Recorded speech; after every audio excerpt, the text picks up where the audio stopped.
Well, hello, good evening, and welcome once again to Creepy Cheapies, where we look for the best and affordably priced Halloween masks for all your scaring needs. I'm Shecky Greenblatt, and tonight's horrifying monstrosity came out way back in 2001, but it was still in production as of this video, so you should still be able to get your sweaty little hands on one if you want one. And here it is, and why wouldn't you want one of these? Look at this monstrosity. Good heavens! It's called, no kidding, it's called Nightmare on Belmont. That's B-E-L-M-O-N-T. And I'm spelling it for you in case you need to look it up on online or somewhere in a catalog or someplace. So you can order one, you want to know how to spell it so that it'll turn up in your searches, right? It's Nightmare on Belmont from 2001 and in production for a long time. I'm surprised it's still in production, really, because despite how cool I think it is, I haven't seen it in a lot of collectors, you know, photos of their collections, which would lead me to think maybe mask collectors didn't care for this one for some reason, but I don't know what that reason would be, because look at this crazy, whacked out cool monster with extreme depth to his well, would you call those teeth? You see those things? Those claws coming out of his skull? I guess you'd sort of call those teeth. Look at this. This is kind of amazing. Okay, only the folks at Zagoni, that's right, Z-A-G-O-N-E, only the folks at Zagoni could get something this deranged and this three-dimensional out of a mold and get away with it.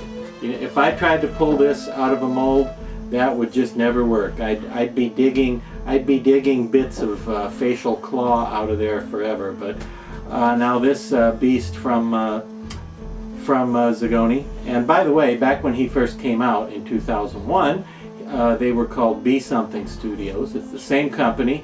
A few years after that, they changed their name to Zagoni Studios, and they kept him in the lineup. So as I mentioned previously, he is still available.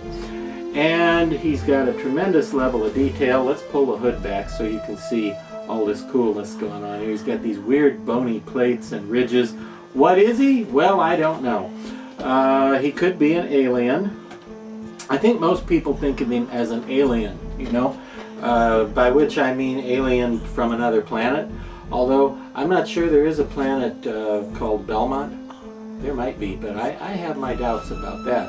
I think he's more likely some sort of demonic, supernatural entity of evil from either an alternate dimension or some kind of strange underworld. I think that's more likely for him. And, well, he has a hood made out of Hessian cloth or burlap right here, and it's, as you can probably see, I hope you can tell this, it's sort of tattered, it has holes and rips in it, and it's kind of scroungy and uneven at the bottom and kind of tattered. Well, that's not because I've been wearing this particular copy around and like walking around the state fair in it or anything like that.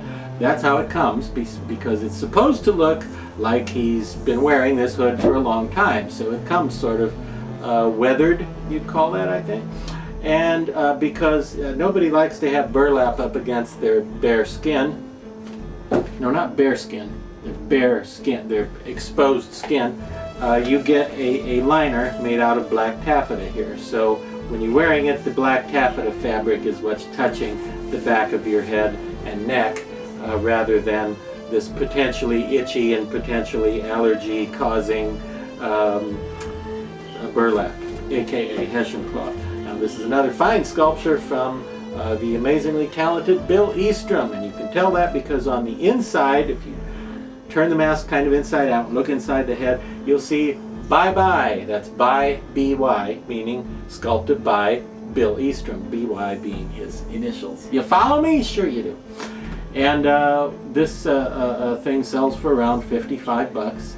Okay, 55 to 60, somewhere in there. And I think it's worth it because it's nuts.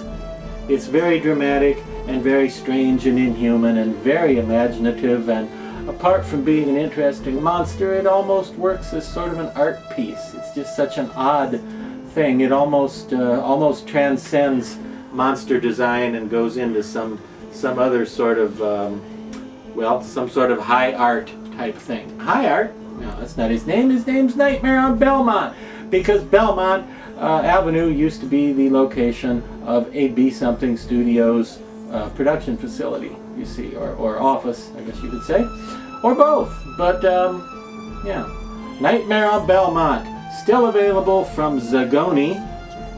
And well, if you're going to be scaring people this Halloween, I think you can't go wrong with this guy. He'll get it done for you, right? You'll scare those humans.